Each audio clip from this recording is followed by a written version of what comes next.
بسم الله الرحمن الرحيم. هو طبعا هارد لك النادي الاهلي وجماهير النادي الاهلي. انتوا عارفين اللي هو ايه الاسوأ او الاكتر من الهزيمة. انت كده كده خسرت خلاص. فهو الاسوأ من الهزيمة الاستسلام وعدم القتال لحد اخر لحظة. احنا شفنا النهاردة لعيبة منهزمة في الملعب قبل الماتش، يعني بمجرد ان الماتش لعب انت شايف لعيبة اصلا تحس ان هم نازلين مهزومين، نازلين خسرانين. مفيش ولا اعداد نفسي ولا اعداد بدني ولا اعداد فني. طبعا هو انت اصلا يعني انا اتفرجت على التلفزيون او على الاستوديوهات التحليليه بعد الماتش، هم مفيش كلام قالوه، لان هو اصلا مفيش كلام يتقال. مفيش كلام يتقال من اسوأ او على اسوأ مدرب في تاريخ النادي الاهلي. يعني انت سوريش جه وقلنا بنلعب بالناشئين واخر الدوري ومش عارفه كده كده احنا الدنيا معانا مش بخير فماشي يلا، وكان وكده كده فشل. انما انت اسوأ يعني ريبيرو اسوأ مدرب دخل النادي الاهلي. فالاسوأ من الهزيمه والاوسخ من الهزيمه، معلش سامحوني بقى في الكلام اللي انا بقوله، الاستسلام والانهزام اللي لعبت الاهلي اللي كانوا فيه. اللعيبه دي لازم تتعاقب، اقسم بالله لازم يتعاقبوا على الاداء. هو كان في اداء اصلا في الملعب؟ هم لازم يتحاسبوا. يعني بصوا، هو مبدئيا المدرب مش توجهوا له الشكر، انتوا المدرب تطردوه وهو طالع بجهازه اللي معاه، طالع مطرود بره النادي، ياخد في ايده اللي اختاره واللي شار بيه على مجلس الاداره واللي قال ان في مدرب اسمه كذا كويس. ده اهم واحد يتطرد عشان ما يعملش يعني نفس المشكله تاني ويجيب لنا مدرب مقلب تاني. اتمنى يا بيبو انت ومجلسك الجميل ولجنه تخطيطك اللذيذه والسكاوتنج بتاعتنا العسل يكونوا مبسوطين من ريبيرو واللي بيعمله النهارده. اصلا بصوا، والاهلي اصلا بدأ الماتش كأن بيلعب بشويه عيال ناشئين.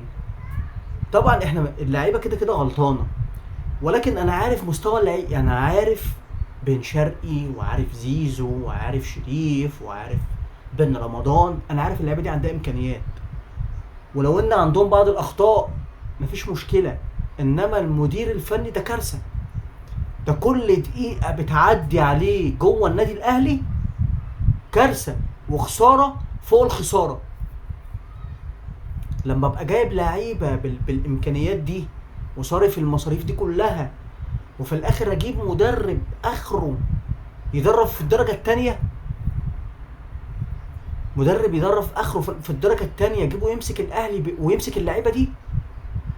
النهارده الاهلي ولا فكر ولا لعب ولا اداء ولا تكتيك ولا حنانيك ولا اي حاجه في الملعب. اللعيبه تحس ان هي تايهه، كل واحد بيلعب في حته لوحده. انا عمري ما شفت الاهلي كده ولا هشوف. فالناس اللي كانت بتتأمل المدرب وتقول لك ده المدرب ده ان شاء الله يبقى كويس، وانا كنت واحد منهم، انا عايز ضرب 100 جزمه على دماغي. اللي انا قلت المدرب ده يعني كنت يعني ايه، شايف بصيص من الامل في المدرب ده. ده ده لازم يمشي دلوقتي. هو المفروض بيبو اصلا ما يستناش عليه الصبح، ده دلوقتي يطرح له كده يقول له متشكرين. ما فيش متشكرين، ده تروح تديله 100 قفه وتقول له يا ابني انت اللي دخلك التدريب ده ظلمك، انت مكانك مش هنا، انت مكانك فوق فوق، وتوصلوا لحد باب الطياره. انتوا السبب كمجلس اداره في الفشل اللي احنا فيه ده. الاهلي في تاريخه اسوأ بدايه لموسم، الموسم ده ريبيرو اسوأ مدرب دخل النادي الاهلي. طبعا اول 5 دقائق في الماتش بيراميدز نازل اصلا مركز، نازل عايز يكسب، وده كان واضح. لعيبته يعني بتعمل تدخلات ناشفه وعنيفه ومركزين ومضيقين المساحات على النادي الاهلي. طبعا الحكم اخطأ باحتساب الفاول اللي جابوا منه الجون. ولكن احنا مش بنتكلم على اخطاء يعني التحكيم دلوقتي. ليه؟ لان احنا يعني احنا بنحكم بالعدل، مش بنعمل شبه، يعني احنا مش مدلسين شبه جماهير الزمالك. المدرب ده من الماتش اللي فات وهو ليه اخطاء، فانتوا جبتوه الماتش ده والطرفين وافقوا، يبقى الاهلي طالما وافق يستحمل. هو بيراميدز كده كده اعترض او ما اعترضش، انا مش فارق معايا. الاهلي وافق على الحكم ده من الاول، وانتوا كنتوا عارفين ان هو ليه اخطاء في الماتش اللي فات او الموسم اللي فات مع الاهلي، وعارفين ان هو حكم عليه لغط وعليه كلام وعليه مشاكل، وانتوا وافقتوا، يبقى تستحملوا. يبقى احنا كجماهير مش هطلع اقول لك ان الحكم ليه اخطاء، لا خلاص الكلام مات. بس هو القصه في ايه؟ ان الفاور ما كانتش فاور، وانا مش هتكلم، انا مش هقدر اتكلم، لان زي ما قلت لكم في اخطاء واحنا سكتنا ووافقنا. وكنادي اهلي كان المفروض، يعني الحكم ده في الماتش الموسم اللي فات كان ليه 6 اخطاء على النادي الاهلي، كانوا ممكن يغيروا نتيجه الماتش، والاهلي تغاضى عن الموضوع ووافق لما اتحاد الكره اعلن عن الحكم ده. يبقى انا كجمهور او كواحد من جماهير الاهلي مش هقدر اتكلم، مش هقدر اتكلم عشان ما حدش يقول لك انتوا بتغيروا كلامكم، لا، لان ده كان المتوقع ان الحكم هيجي في الماتش ده هيغلط تاني وهيعمل مشاكل تاني، ولكن المره دي جت لمين؟ في صالح بيراميدز، وكانه بيجاملهم. انا عملت خطا الماتش اللي فات بضربه جزاء مش ضربه جزاء، وعملت اخطاء للاهلي في ضربتين جزاء رسميين حقيقيين، فالمره دي انا هجاملكم انتوا وهديكوا فاور من وحي الخيال ويمكن تجيبوا منه جون. فسيبونا من الكلام ده، غلطه من التحكيم ووارد انه يحصل. انما انت كاهلي فين؟ انت جايبين جون في الدقيقه الخامسة والجون التاني جه في الدقيقه 60 ولا حاجه و70، فانت فين؟ انت كنادي اهلي فين؟ انت كنادي اهلي. ثواني بس عشان اشوف لكم بالظبط الوقت بتاع الهدف. الهدف الثاني، عشان بس ما نبقى ايه، يعني نبقى بنتكلم بدليل. في الدقيقه 67 جون في الدقيقه الخامسة والجون الثاني في الدقيقه 67. فخلينا نتكلم في الدقيقه الخامسة الاولانيه في الشوط الاول. انت جايب جون من الدقيقه 5، قعدت طول الشوط ما عملتش غير هجمه واحده، التسديده بتاعت زيزو اللي شالها الشناوي بيراميدز. وطول الشوط انت عمال بتاخد الكوره وتطلع تجري لقدام وتتقطع الكوره وتطلع تجري لورا وتاخد الكوره وتجري لقدام، ولا الهوا، مفيش جمله واحده اتعملت. انتوا متخيلين شوط بحاله الاهلي ما عملش غير هجمه؟ الاهلي كبير القاره وزعيم القاره السمراء وبعبع الدوري زي ما بقول، ما يعملش غير هجمه واحده وتسديده واحده في الشوط الاول كله. وباقي الشوط الاول كله الاهلي ما جاش الماتش اصلا، الاهلي تايه، لعبته تايهه، ده بيدي كوره ميس باص، وده بيباصي غلط، وده بيشوط من الهوا، وحاجات غريبه بتحصل. لا يعني ما تقولش ان ده النادي الاهلي. هتكلم ايه؟ يعني انا هتكلم اقول لك ايه في الشوط الاول؟ الشوط الاول انت ماسك كوره شويه، وبعد كده بيراميدز يمسك كوره شويه، مفيش اي حاجه تتكلم فيها. شوط اول فاضي طبعا من الاهلي. تانيين كل ما بيروح بكوره على النادي الاهلي بيعمل خطوره. مفيش هجمات فعليه على النادي الاهلي في الشوط الاول، ولكن خطفك في جون، وطول الماتش عرف يلعبك فنيا وتكتيكيا وتحنيكيا، شغل التحنيك. طب احنا في ماتش غزل المحله التمسنا الاعذار لخريبيرو اللي خرب الدنيا، خريبيرو ده، والتمسنا له الاعذار وقلنا فريق حاطط ال11 لعيب ورا، وخلينا نشوف الراجل ده بيعرف يلعب الفرق الكبيره اللي بتفتح اللعب قدامه ونشوف. وقعدنا نشتم في علاء عبد العال ونشتم مش عارفه في ايه وفي لعبه بيحط اللعيبه ورا، واخر مسخره. قلنا بقى ماتش بيراميدز هيهاجمك وهيفتح خطوطه، خريبيرو المفروض ينزل يكسب، عشان خريبيرو ينزل لا حول لي ولا قوه، مش عارف يلعب اصلا. اللعيبه ما منفذ، يعني انا قاعد بتفرج على الماتش مفيش جمله واحده اتعملت اقول اه والله ده الاهلي لعب حلو، او الشوط الاول الاهلي عمل كوره كويسه. انتوا متخيلين؟ صفر. هتقول لي استحواذ 60%، هم 30 40%. استحواذ بالله يشرب ميته. هو احنا الاهلي بيلعب بالاستحواذ؟ الاهلي بيلعب بالاستحواذ؟ ما عشان ابقى فاهم بس دنيتكم ماشيه ازاي. الاهلي بيلعب بالاستحواذ؟ استحواذ ايه يا ابو استحواذ انت وهو؟ طول الشوط الاول ما عملش غير هجمه واحده واللاعيبه دي اللعيبه لازم تتعاقب اصلا.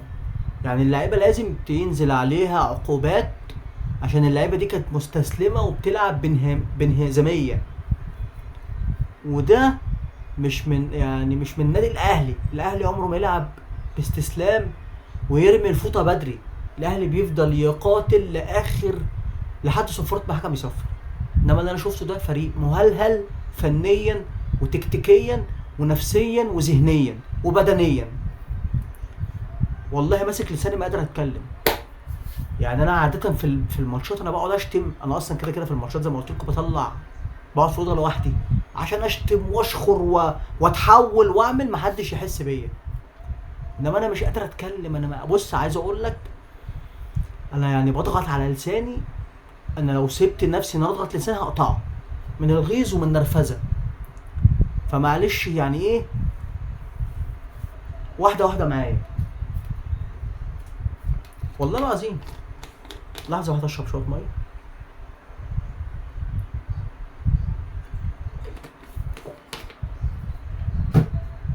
ليه الواحد نشف من الحزن ومن الزعل. وزي ما قلت لكم في بدايه الحلقه، الأسوأ من الهزيمه هو عدم القتال على الفوز. ان انت تلعب مستسلم ومنهزم والدنيا معاك بيس البيس. لعيبه الاهلي نزلت الماتش مفنسه. يعني احنا لعبنا الشوط الاول، لعيبه الاهلي كانت مفنسه طول الشوط. يعني بخطفوا فيك الجون في الدقيقه 5. طول الماتش انت مش عارف تلعب اصلا. انت كوره واحده جبتها في الشناوي وشكرا. رحت فين انت كنادي اهلي، النادي الكبير العريق؟ رحت فين؟ ولا الهوا ولا موجود اصلا. انت ولا موجود يعني الشوط الاول ده انا مش لاقي حاجه اتكلم عليها. بيراميدز واخطاء دفاعيه من الاهلي بتحصل، ياخد الكوره يروح على الجون وربك بيسترها، دفاع الاهلي بيقطعها. الدفاع المستباح اللي ايمن اتكشف في الماتش قال لك ايه، اللي عايز يعدي بيعدي واللي عايز يفوت بيفوت. بيراميدز ياخد الكوره يروح على جون الاهلي يعمل خطوره. انت تمسك الكوره كل واحد في وادي، ما تعرفش اللعيبه بتروح فين. كل واحد بيروح في حته، ده بيروح هنا وده بيروح هنا، وتلاقي ميس باص. واللعيبه اللي يمسك الكوره تلاقيه مش لاقي حد يباصيله.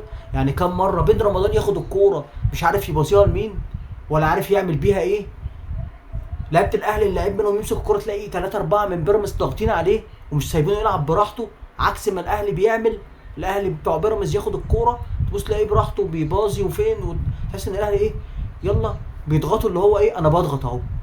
انما بتوع بيراميدز مموتين نفسيهم، عارفين قيمه الماتش، عارفين قيمه الماتش.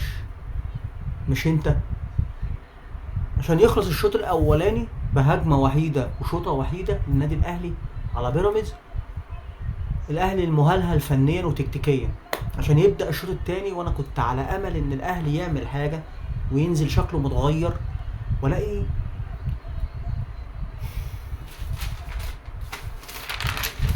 عشان الشوط الثاني يطلع بن شرقي وينزل جريديشار مكانه، ولعب اول ما هو كنا عمالين نقول ونحزق الاهلي ليه ما بيلعبش باتنين راس حربه. هو لعب باتنين راس حربه. الشوط الثاني للاهلي يخلص مفيش ولا شوطه على الجون ولا هجمه. هو الاهلي كان بيعمل ايه؟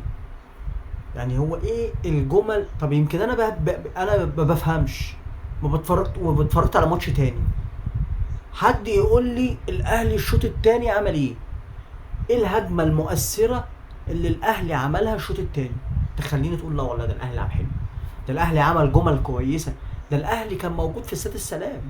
ما كانش واحد شبهه، ما جابوش 11 واحد من الشارع لبسوهم تيشيرتات الاهلي وقالوا لهم يلا انزلوا العبوا.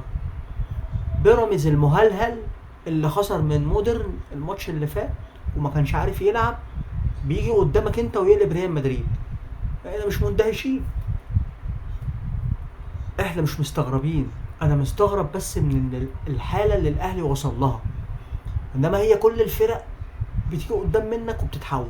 بيراميدز لسه خسران الماتش اللي فات وبادئ موسم من اسوأ المواسم اللي هو لعبها اصلا في الدوري. والحلقه بتاعت الصبح قلت فيها ان بيراميدز مش هو بيراميدز بتاع السنه اللي فاتت عشان يفوق علينا ويكسب. ده لولا فضل ربنا ثم الشناوي كان الماتش طلع 3-0 او 4-0. ان في كورتين الشناوي شالهم الشوط التاني. اللي بيقول لك عشان بس لازم تقول لك اصل بيراميدز ما لعبش ازاي؟ ده جايب جونين. ما هو خطفك وغفلك وضربك على قفاك. انت كنادي اهلي كفريق يعني لعب عليك تكتيكيا، عرف يعني المدرب بتاعهم عرف ازاي يلاعب خريبيرو بتاعنا. قفل على مفاتيح اللعب، اضغط على لعيبه الاهلي، ما تخليش حد يستلم براحته، ما تخليهمش يباصوا براحتهم. انت الاهلي ما بقاش موجود. انت نص ملعبك اصلا كان فين؟ ده لعيبه بيراميدز بتباصي الكوره نص الملعب عندنا فاضي، مفيش الا ديانج لوحده اللي عمال يجري يمين وشمال ويقطع الكوره. انتوا متخيلين اللي انا بقوله؟ ده احنا في كرب، ده احنا في كارثه في الاهلي. ده المدرب ده يتضرب بالابعيب قبل ما يمشي، يتضرب بالابعيب قبل ما يمشي، عشان بعد كده لما يجي له فريق كبير يدربه ما هو مش هيلاقي عبط اصلا يجيبوا له فريق كبير اللي عندنا. انا يعني ايه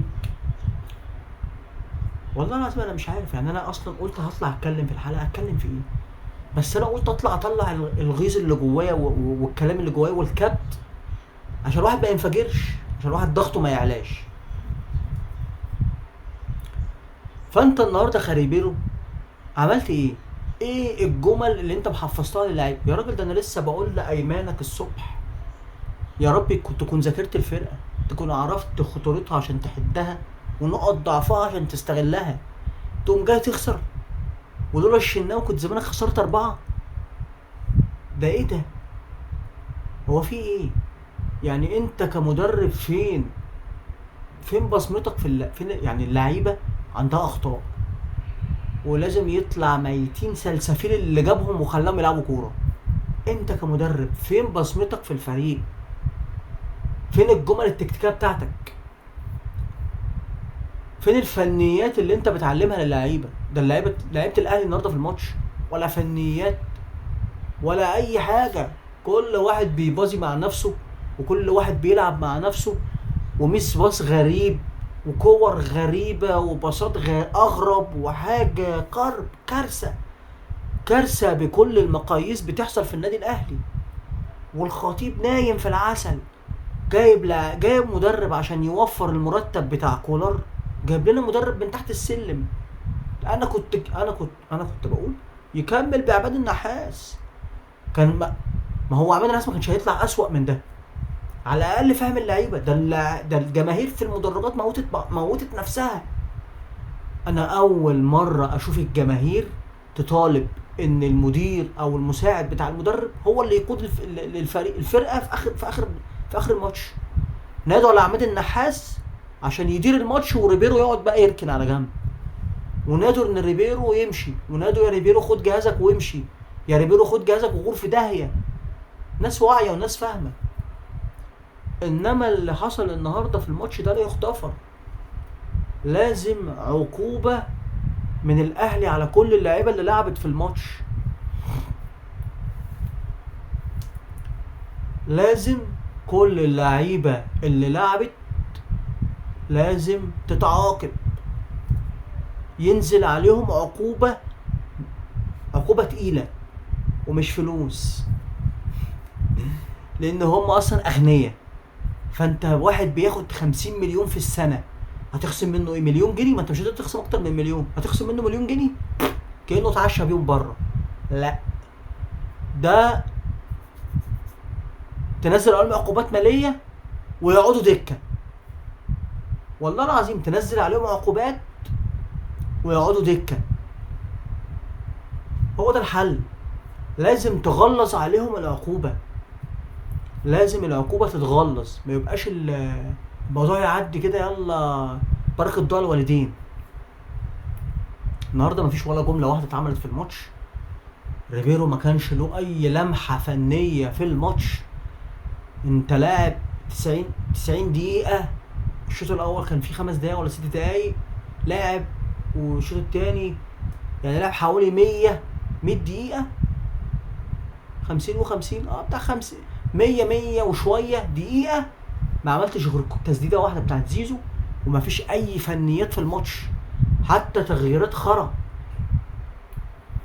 حصلت حاجه غريبه قوي في الماتش. المدرب بيورتيتش بتاع بيراميدز كسبان في الدقيقه 80، كسبان 2-0، والمتوقع ان هو هيدافع عشان يحافظ على الهدفين بتوعه. لا، احنا فكرنا كده، لكن هو الراجل طلع لا، الراجل يعني سحب مايلي اللي هو خلاص جاب اخره، وراح منزل مهاجم، وراح منزل وينج بيدافع. انما احنا نزلنا مين؟ طاهر عشان يدافع، بيأمن نص الملعب، طاهر عشان يدافع، واحمد رضا هاشم. فين قفشه لو انت بقى عايز تهاجم؟ فين الشحات لو عايز تهاجم؟ انت مصر على نفس الاخطاء وشغل المحنكه اللي بتعملها. برضو بتلعب لي تريزيجيه يمين، تريزيجيه اصلا مش في حالته، مش فايق، بتلعبه يمين اللي هو اصلا بيلعب شمال، وبعد كده الماتش شغال يروح ده يروح يمين وده يروح شمال، وما تعرفش مين بيلعب فين ومين راح جاي منين، وبتحس ان هم بيلعبوا بمزاجهم. فين يعني قول لي، انا نفسي في جمله واحده انت يا خريبيرو علمتها لهم، اشوف اي لمحه فنيه من اهلك في الماتش تقول ان انا غلطان، او ان انا كنت بتفرج على ماتش تاني. انما انت وجودك في الاهلي كارثه، انت لازم تمشي دلوقتي، مش تستنى للصبح. دلوقتي الاهلي يطلع بيان ان خريبيرو غار في 600 داهيه مشي، لان انت كل دقيقه بتقعدها في النادي احنا بنخسر، والاهلي بيخسر، والجماهير بتخسر، وكله بيخسر، مفيش اي منفعه من وش ايمانك اساسا. وزي ما قلت لكم قبل ما يمشي ياخد في ايده، قبل ما يمشي ياخد في ايده اللي اختاره وجابه، اللي اختاره وجابه وشاور عليه، ياخده في ايده ويمشي معاه، يخرج في 60 داهيه معاه، عشان ما يكررش نفس المشكله تاني. لان اللي اختاره اكيد بهيمه ما بيفهمش في الكوره ايا كان مين هو. كفايه يا كابتن بيبو مجاملات وصحوبيه وحبايب. لجنه التخطيط كان فيها اصحابك وحبايبك قبل كده، قلنا ماشي، من شيوخك اكتسبنا مجدنا، مشيوا، جبت غيرهم برضو بالواسطه وبالحب وبالفهلوه. واحد زي محمد يوسف ده قاعد ليه في الاهلي؟ قاعد ليه في الجهاز الفني اصلا بتاع المدرب؟ قاعد ليه؟ انا مش عايز اتكلم كلام هتزعلوا مني، قاعد ليه انت كمحمد يوسف؟ قاعد ليه؟ وجه الشكر للناس دي فورا، بدل ما احنا هنوجه لهم قله الادب. احنا كجماهير هنوجه لهم قله الادب، فانت يا كابتن بيبو توجه لهم الشكر احسن، وتقول لهم مع السلامه، سكه اللي يروح ما يرجع، عشان احنا كده هنخش في حاجات غلط. محمد يوسف يعني I am very very very very sorry، خد بعضك وامشي. محمد يوسف خد بعضك وامشي. فالنادي الاهلي النهارده ده ما خسرش، ده عملنا اوسع اكتر من الهزيمه، وهي الاستسلام. فاللاعيبه دي لازم تتعاقب يا كابتن بيبو، اللعيبه دي لازم تتعاقب، لازم تجيب مدير كوره يعرف يسيطر عليهم. علاء ميهوب، عشان سيد عبد الحفيظ بيزعق كلمه، لما بقول سيد عبد الحفيظ بتزعله. علاء ميهوب، الاهلي فيه كوادر تشيل المكان ده، وتقدر تقف وتوقف اوضه اللبس بتاعت الاهلي وتسيطر على اللعيبه فول اوبشن. ولو انت اتمنى سيد عبد الحفيظ، لان ده الوحيد اللي شفته نجح في المكان ده، فانت تقوم جايب لي محمد يوسف. عماد النحاس يكمل مؤقت، مدير فني مؤقت لحد ما نجيب مدرب يليق بالنادي الاهلي. اول مره في حياتي اشوف الاهلي بالمنظر ده. مشينا كولر وكنا بنتنطط عليه وبنتعود، وكان عامل معانا بطولات تاريخيه وتعودنا عليه ومشيناه. ده لو كان كولر اللي احنا كنا بنعيب فيه وبنقطع في الباس وليل نهار كان موجود بالسكواد ده كان مسك اي فريق اكله، كان هيخلص على اي حد. لكن المتخاذل خريبيرو ده ما ينفعش يقعد في الاهلي دقيقه. ده دلوقتي تقولوا شكرا مع السلامه وبجهازه بالكامل. محمد يوسف، عماد النحاس بس اللي يقعد، وتجيبوا مدرب يليق بالنادي الاهلي، عشان ده كارثه. ده مدرب كارثه. مدرب الاهلي الفريق الكبير 100 دقيقه 100 دقيقه شوط اول وشوط تاني بالوقت الضايع، والاهلي ضايع. الاهلي ضايع. مفيش غير هجمه، مفيش غير تسديده واحده. فين الاهلي ولا كان دفاع ولا هجوم ولا نص ملعب ولا الفسا. الاهلي اصلا ما جاش الماتش. انتوا ليه مش مقتنعين ان مفيش جمله واحده اتعملت في الماتش؟ مفيش حاجه، مفيش تكتيك في الملعب. لعيبه الاهلي تحس ان هي بتلعب من دماغها وكله نايم في الطراوه. الفريق كله مفيش حتى واحد نقول عليه ان هو كان النهارده كان بيلعب بحبيه. الفرقه كلها نايمه في العسل. الفرقه كلها نايمه. والغريب بقى في وسط كل ده قناه الاهلي ما فيهم واحد قال الحقيقه. انا هيجنوا امي هيجنوني. قناه الاهلي ما فيش واحد منهم قال الصراحه. طالعين يقول لك اصل اللعيبه واحنا لازم نرجع للاداء بتاعنا واحنا لازم نرجع للتعريض بتاعنا والاهلي فريق كبير. طب ما واحد يقول المدرب غلطان، واحد يقول المدرب بدأ بتشكيل غلط، واحد يقول المدرب ما عندهوش فكر، واحد يقول المدرب ما عندهوش فنيات، واحد يقول المدرب لا يصلح انه يدرب الاهلي، واحد يقول المدرب ده لازم يمشي دلوقتي. سامي قمصان وعادل عبد المنعم مفيش واحد فيهم قال الحق. حتى اسامه حسني قاعد والثلاثه قاعدين يتعرضوا على بعض، ما فيهم واحد قال كلمه حق. ما فيهم واحد قال كلمه حق. ده يقول لك اصل اللعيبه ولازم تفوق ولازم تركز والدوري هناخدوه والدوري هنلبسوه. دوري ايه اللي هناخدوه؟ هو انتوا بتلمحوا ان المدرب يكمل؟ دي تبقى وقعتكم سودا. انتوا بتلمحوا ان المدرب يكمل بالمستوى ده انتوا تبقى وقعت ابوكوا سودا. اللي ما فيه واحد طلع قال لك ان المدرب غلطان، اللي ما فيهم واحد طلع قال المدرب عمل اخطاء في بدايه الماتش في التشكيل، ان المدرب نزل قال لهم ايه في اوضه اللبس. يعني ما فيش حد سال الراجل ده نزل في اوضه اللبس قال لهم ايه؟ ده مانويل جوزيه الله يمسيه بالخير اللي اصبح من اساطير التدريب في الاهلي. كنا بنبقى كاسبين 3-0 و4-0 ويدخل اوضه اللبس كان بيمسك ابو تريكه وبركات ومتعب بيغسلهم، وكنا كسبانين مش بنطلع خسرانين. فانت خسران. انت نزلت الشوط التاني قلت لهم ايه؟ انت نزلت الشوط التاني يا خيري بيرو فرجتهم على الاخطاء بتاعت الشوط الاول ولا كنتوا بتفرجهم على فيلم كرتون؟ هو انتوا نزلتوا بين الشوطين؟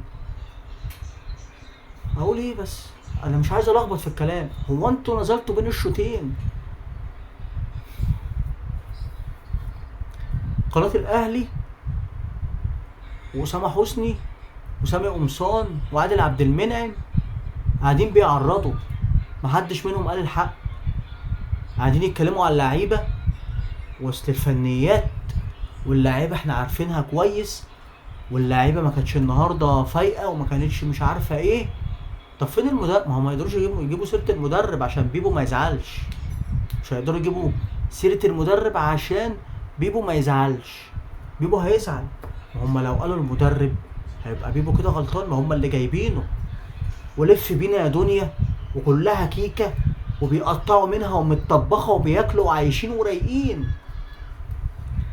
فانا النهارده كنادي اهلي عملت ايه في الماتش عشان اكسب؟ ولا حاجه.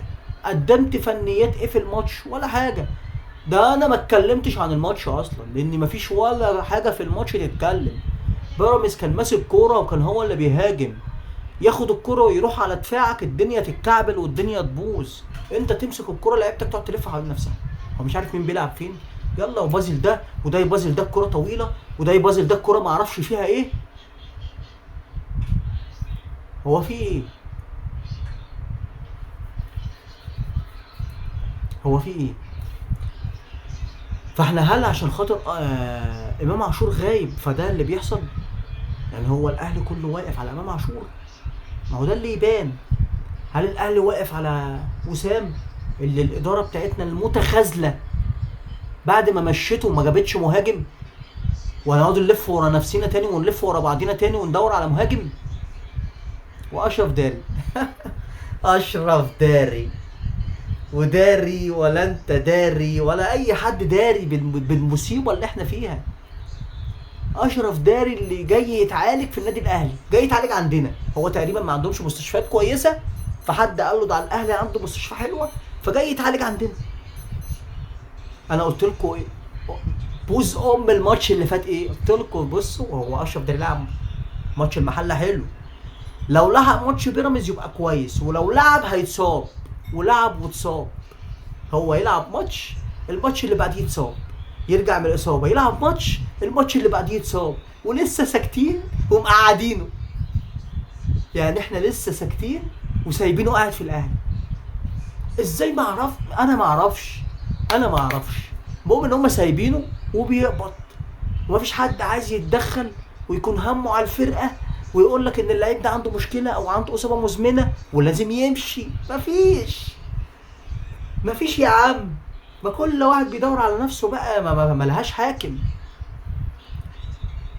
ما الكابتن لمم لي حبايبه حوالين منه واصحابه ومقدمه صحوبيه بقى. يلا نادي بقى، ما الاهلي كده بيكسب يا عم وبياخد بطولات مش هتفرق، وسايبين الدنيا في العايم. يلا عبيله واديله. فالراجل اللي جاب ريبيرو ده لازم يتعاقب ولازم يتحاسب، ولازم لو هو شغال في الاهلي، ما هو اكيد شغال في الاهلي، ما هو مش واحد من الشارع اللي جاي ده، ما يقبضش، ما ياخدش مرتب من الاهلي، ما ياخدش فلوس عقابا على اللي هو عمله. والمدرب ماشي كده يقوموا حاطينه في الشنطه بتاعته ويقول له مع السلامه معاه، انت ما تخشش النادي ده تاني ايا كان مين هو.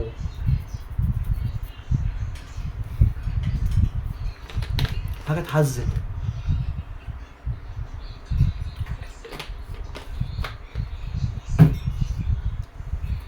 وفي قناه الاهلي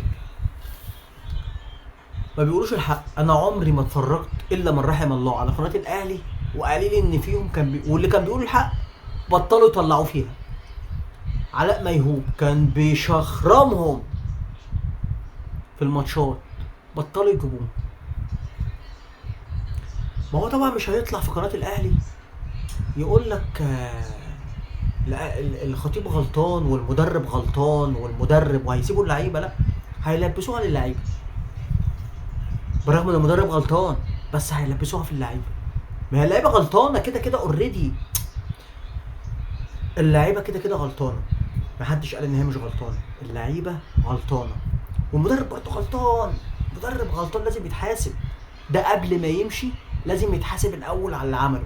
ما ينفعش يمشي كده بكل بساطه وياخد فلوسه وياخد مستحقاته، لازم يتعاقب اوسخ من اللعيبه وبعد كده يقولوا له مع السلامه امشي.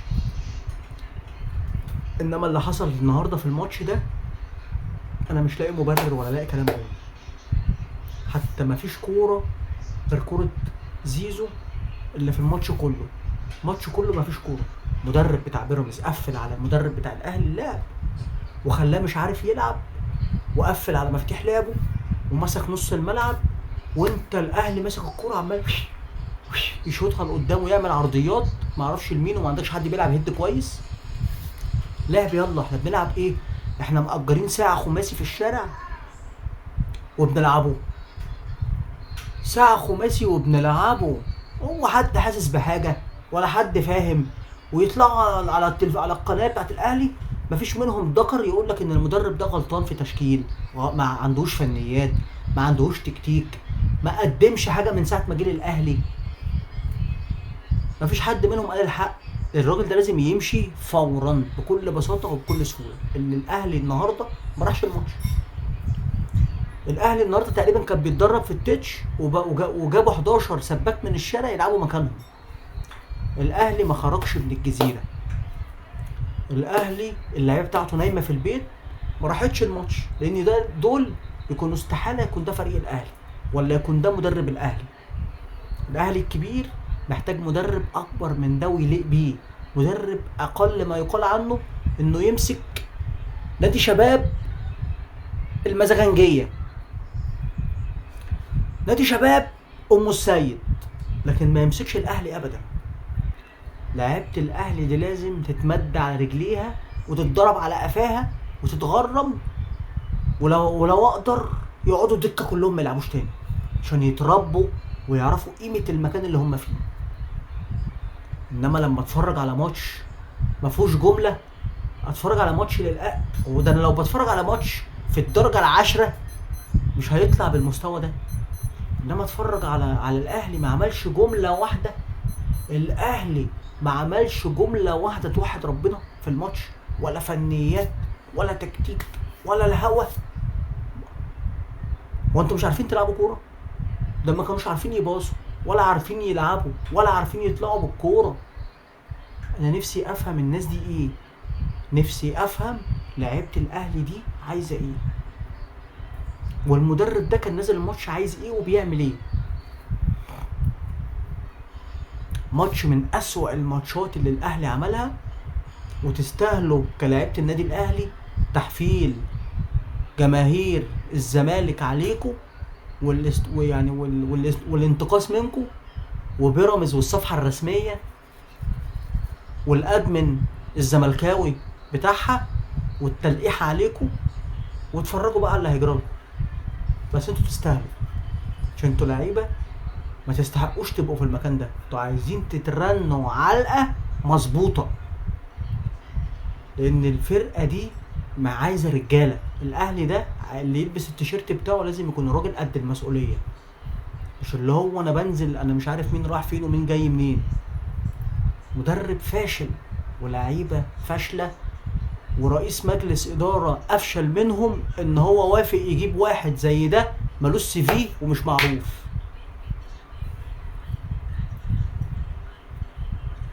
اللي جاب المدرب ده لازم يعني تعمل له حركه تبوظ له بيها الاعضاء التناسليه بتاعته،